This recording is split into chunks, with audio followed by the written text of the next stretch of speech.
napunta ka sa ONIC, kailangan requirement na gumaling ka mag-Selena, di ba? Imagine, yun ang niro-rotate nila tatlo. Even if you think about it, even Mycophobia from way back also played like position 5 na Selena, di ba? So, yung rotation ng apat na players na activatable sa ONIC PH, they can all play Selena. That's why laging kong iniisip na baka kailangan siyang i-ban against sa ONIC. Oh nga, it might have been too much even for the trade of a Matilda.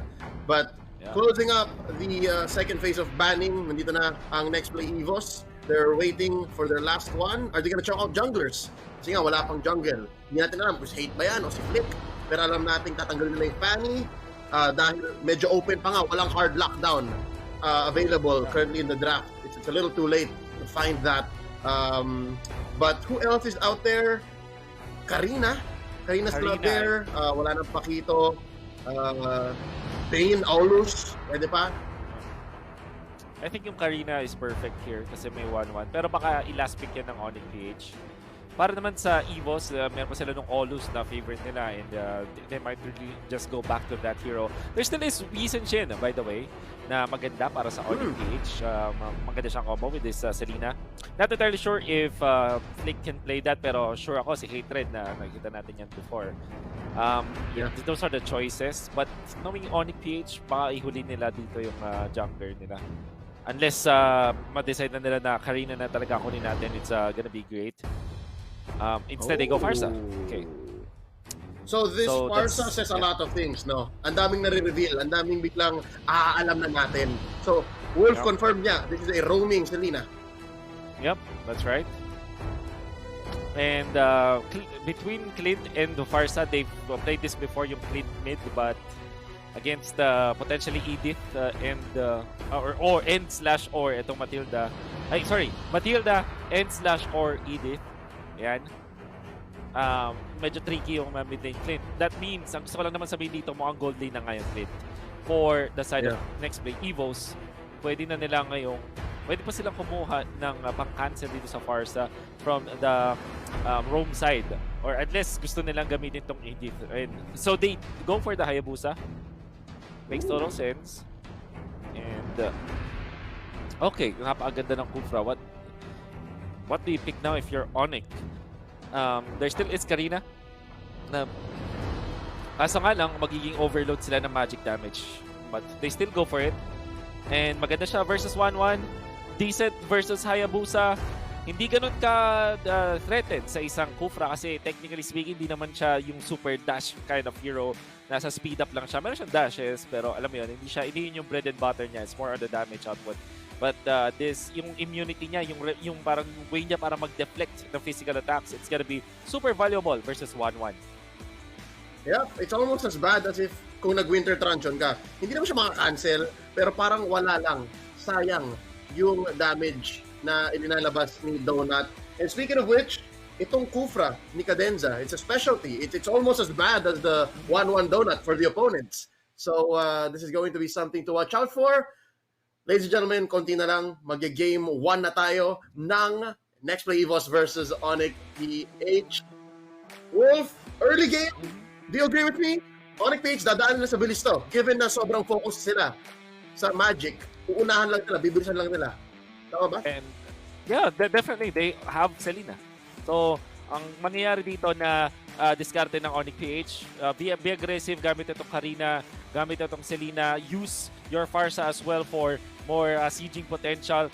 Then, mag-group up. Tapos, kung sakaling kailangan dumating sa late game, meron ka namang Uranus to prolong it. But if you compare it dito sa composition ng next play EVOS, kanina, nung nakita ko yung laban nila with the 1-1, I thought that they will sit back, wait for the late game. But instead, naging aggressive din sila. So, knowing next play EVOS at naka-inspire ulit itong si Donut, tapos meron pa silang Kufra, wala kay Cadenza, they might also push the tempo gamit itong Hayabusa. Oh, so meron ding sagot. Ang next play EVOS, kaya din nilang bilisan. Pero hanapin lang ng timing. Speaking of which, we have confirmed it is Flick playing here. Flick is in the jungle. And that means BMO sitting it out. It's going to be a post 5 balloon on that Selena up top. Super Marky!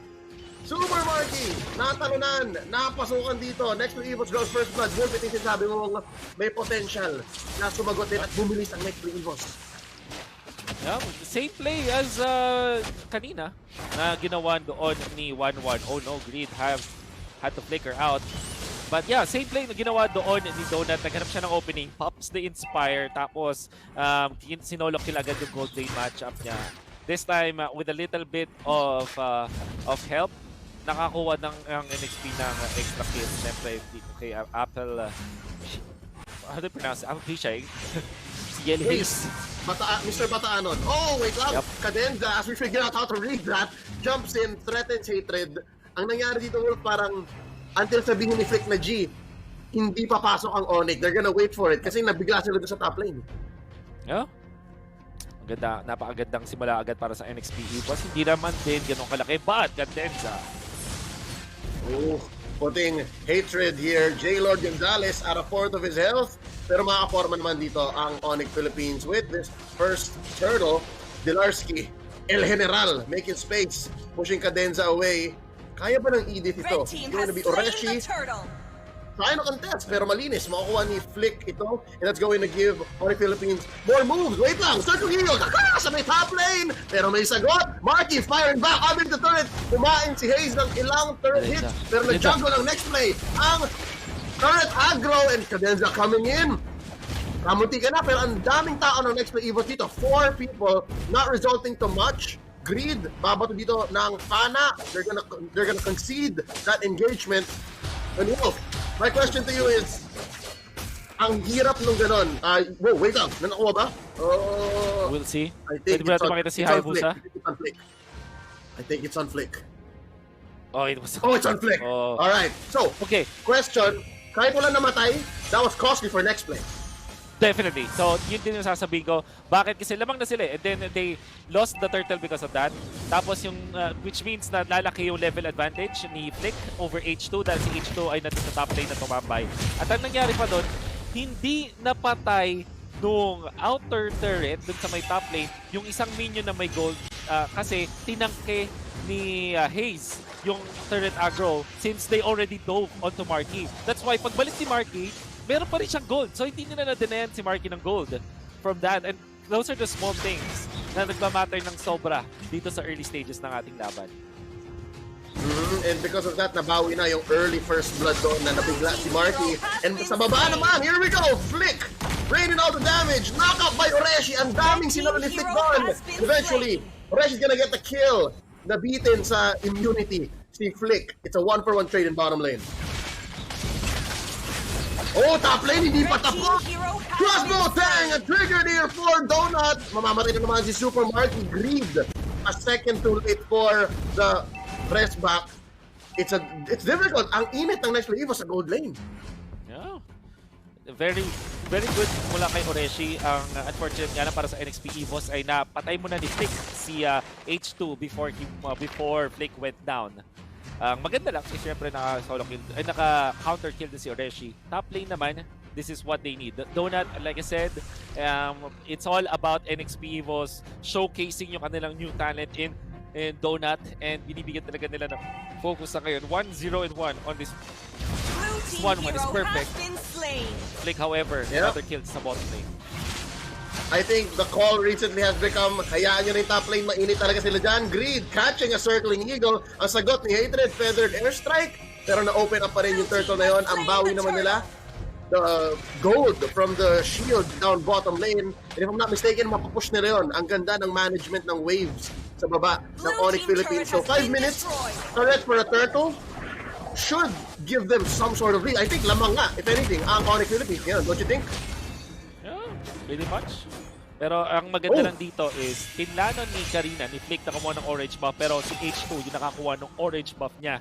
Which means, ngayon na yung pagbitaw niya dun sa may bottom lane kasi na-check siya ni Edith ay hindi ganun kaganda. And next play, EVOS still making the good plays para makakuha sila ng advantage over ONIC Philippines. We're yet to see kung ano magiging discard dito, especially because of the turtle. But the turret is gonna be taken by next play EVOS at may Demon Hunter sword na ngayon si Donut. This is gonna be detrimental kay Dilar. At in fact, pwede nga nilang tambayan tong bottom lane na hanapin si Dilar and punish him.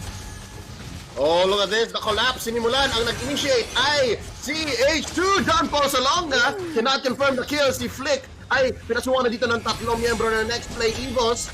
El General Dilarski mahaharapan dito. There's a knock-up. That's the bush play. And there's the feather airstrike. Mabubuhay pa ang Uranus. And that's gonna be Next Play EVOS retreating. Oreshi building his dominance ice. Slowly making moves. Wolf, blue yung mapa. Ang hirap maging ONIC Philippines right now. You wanna go fast? You just can't. Humabol na ang Next Play. 17K. Yeah.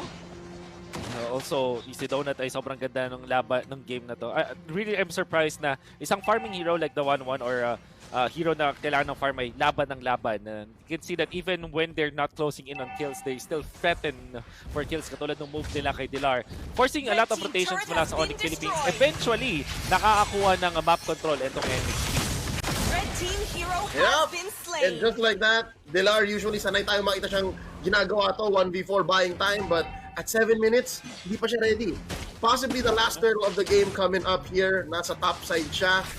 And so far, Next Play EVOS lang ang kayang mag-afford na kunin ito unless ONIC PH makes a play. Arrow thrown out there by Baloy. Pumaporma na sila. Sinimulan na ni Cadenza at ni Donut. H2. Sisimulan na rin ito. Getting the shield here just confirms that Next Play EVOS will ramp up into the mid-game with the clear lead, no? Ang ganda ng ginagawa dito. Sobrang impressive itong ginagawa dito ni Donut. Really giving a lot of pressure against ONIC Philippines. Imagine mo na lagi siyang away from his base. Hindi siya nag-sit back and farm lang. Kinokontrol nila itong riverside. Yep, and right now si Greed sumalo na sobrang daming attacks mula dito kay Oreshi na nag-boot. Turn into a marksman for just a bit. Hatred sumasalo ng shadow kill. That's going to be another false engage. Hindi makakuha ng kill doon ng Next Play EVOS, but they will find space for this tier 1 in mid. Wow. And slowly lumiliit lalo ang real estate ng ONIC PH. They're trying to find a kill here onto Flick. Oh, well timed, orchestrated. Yep. Una, pinression nila yung purple buff, forcing the ONIC Philippines side na gumamit ng feathered airstrike, and knowing na yung feathered airstrike ay patagal na yung cooldown yun, and they had no artillery to close out or defend yung mid lane nila. And slowly, yung NXP EVOS ay quietly even. Nakakuha na sila ng kalamangan ngayon. And I like the ultimate used by H2 para ma-clear itong top lane. Oh, delikado to! Para kay John slain. Paul Salonga. ONIC Philippines nag-focus sa goal, and ang goal nila ay i-push ang top lane. They eventually get something. But bottom lane nga lang ang may kapalit nito.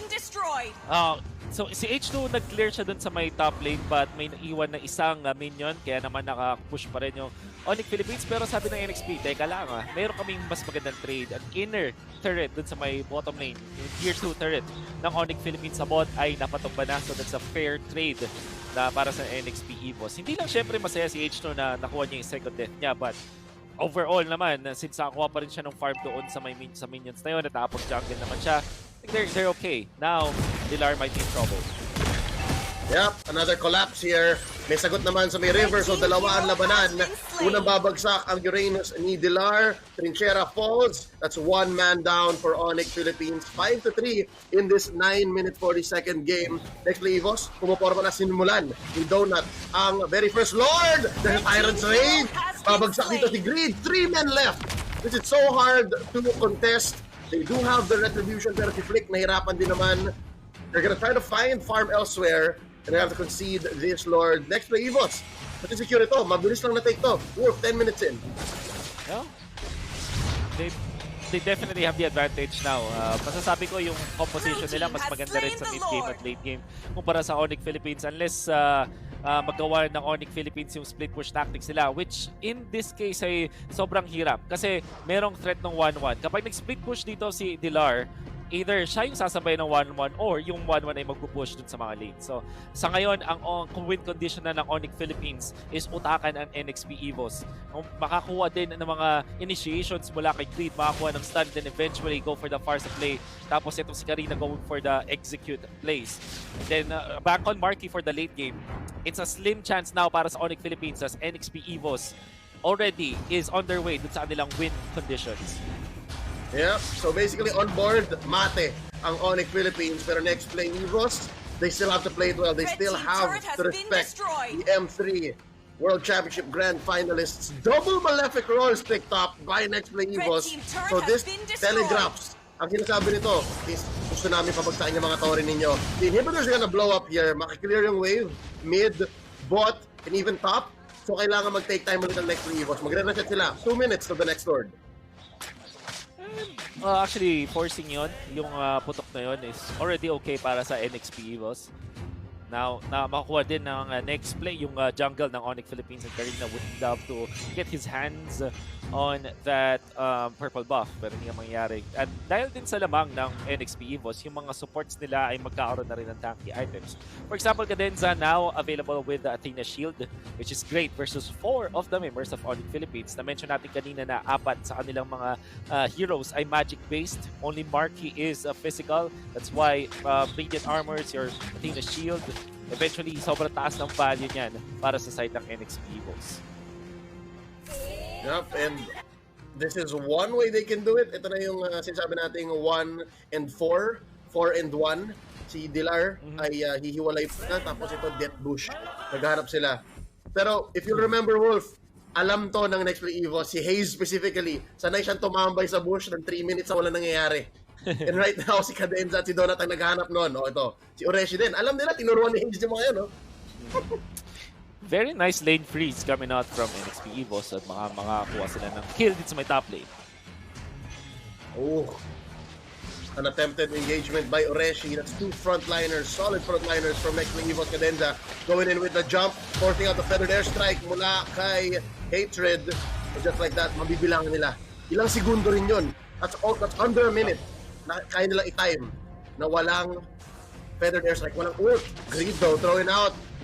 Kapana, Cadenza, sinano lang, flexing, stretching, gonna let go, nag-choke out ng purple dito, ang ONIC. Well done coming out from ONIC, from Next Play EVOS, and nakukontrol ulit nila yung mapa sa ngayon, and that means na meron silang green light dito sa may Lord area. Yung mga times na pino-force nga nila gamit si Cadenza, kahit mag-spend sila ng mga utilities, it's okay kasi naman yung mga ultimates ng ONIC Philippines ay medyo matagal. For example, this feathered airstrike, considered a big-time ultimate na siya. Oh! What? Oh! As you were explaining, Wolf, nabigla rin ako. Nabigla rin si John Porcelonga. He tried to go in, could not even click the shadow kill at binigla siya ng burst ng ONIC Philippines. Mind you, meron pang feathered airstrike dito. There's a toss. There it is. Hatred pulls the trigger. Down goes Greed. Pinabagsak ni Apple. Pisha, also known as Haze. Pero meron pang crossbow tang dito. 1 for 1 ang palitan. And just like that, fair game. Almost 50-50, I think. Dahil mayroong retribution ng ONIC Philippines. Cadenza walking on in. Babagsak dito si Dilar. Crossbow tang! Red team hero has been slain. There's a kill by Donut. Dalawang bumagsak sa ONIC. And just like that, hindi na naman sila makapag-Lord next play EVOS. Sisimulan na nga. Oh, wow. Okay, so what happened there is definitely yung ONIC Philippines na pakumit sila doon sa kay H2. So that's a great pickup. However, NXP, pinwersa yung feathered airstrike ulit. Tapos, nung lumaban sila, wala na si Dilar. And the problem with that for ONIC Philippines is pa-respawn na si H2. That's why yung NXP, lumaban pa rin sila. They know na if they just wait it out a little bit, lalamang sila sa numbers, and ONIC Philippines got baited na mag-commit talaga. And dahil wala silang feathered airstrike at hindi na rin constant yung damage output nila, it just required isang stun dun kay Marky para si Donut ay makapag-commit na. And this is the power of the Inspire mula dito sa isang 1-1. Tapos merong Matilda na kaya siguro din confident silang kumuha ng isang 1-1 kasi meron silang Matilda to save itong si Donut every time that he's gonna be in a bit of a pickle.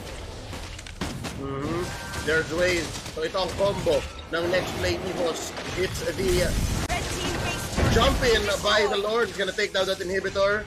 Top and the bot. Na-sync na naman nila. Ang ganda. Spacing them out. That's gonna be the jump in. Cadenza. Makakaisa. H2.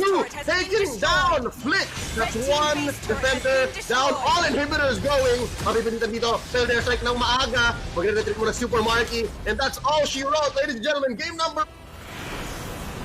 next play EVOS. Oh, well done.